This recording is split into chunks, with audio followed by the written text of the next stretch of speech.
Well, it's a different story in Kwara State, where business owners in Ilorin, the state capital, are trying to pick up the pieces after looters attacked their shops.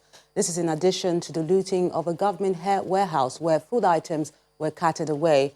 The state government is promising affected businesses a cumulative sum of 500 million naira and interest-free loans from banks. Now let's get more on this from the Commissioner for Communication in Kwara State, Ms. Harriet Afolabi Oshatime. She joins us from Ilorin, the state capital. Thank you so much for joining us. Now, huge losses recorded on the part of businesses and government. What's the government putting in place to ensure this kind of disaster does not happen again, and when it comes to protests being hijacked? Thank you, Melinda, for having me on the program.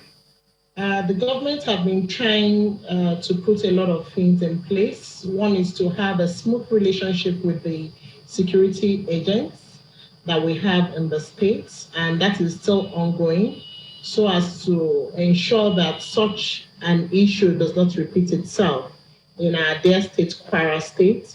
Apart from this, we are trying to engage youths in most of the programs that we have in place, and as well as policies, so that they are all involved and so they don't then involve in such an act that is very disheartening to the state. And what about protection for businesses? It goes beyond giving loans for recovery, because the Kwara State government wants to give a cumulative sum of 500 million naira and interest-free loans for the government. But going forward, how does the government intend to protect businesses financially or ensure that they get insurance covers?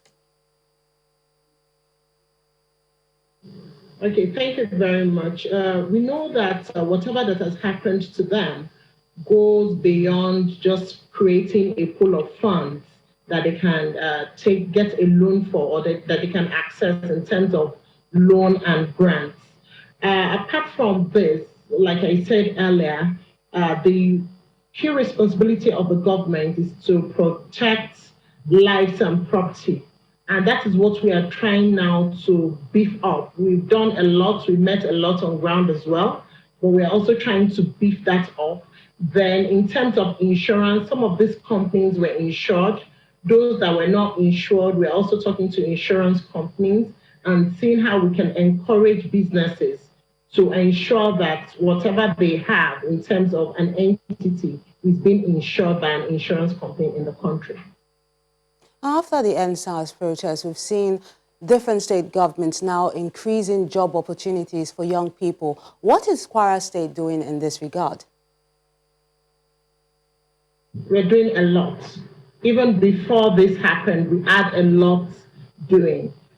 Recently, Malam Abdurrahman Abdurrazak, the governor of Kwara State, and the council approved the construction of the Visual Arts Center, where it's going to be the first of its kind in the country, where we can do the production of cinematography in the country.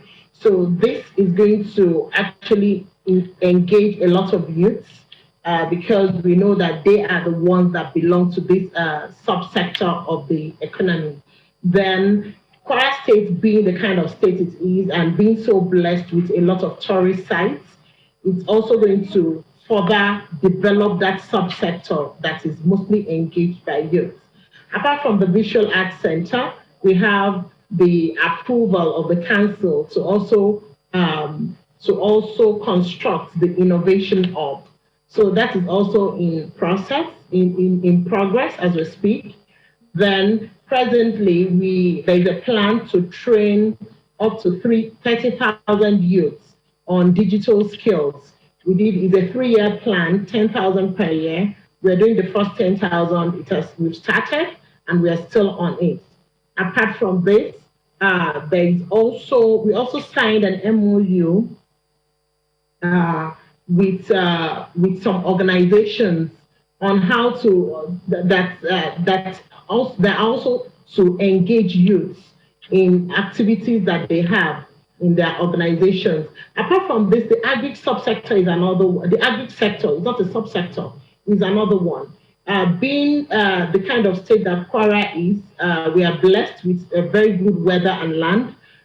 We have other people coming from other states to make use of our land. So this time around, in each senatorial district, we are going to have 10,000 hectares of land, and we are basically going to engage youth. We are looking at having farm estates where youth can be engaged, and we can also improve our productivity in agri for the state. So these, among other things, are things that we have put in place that are being put in place by the state to ensure that the youths are being engaged in the state. Commissioner for Communications in Kwara State, Ms. Harriet Afolabi Oshatinmei, a pleasure sharing your thoughts with us on the program.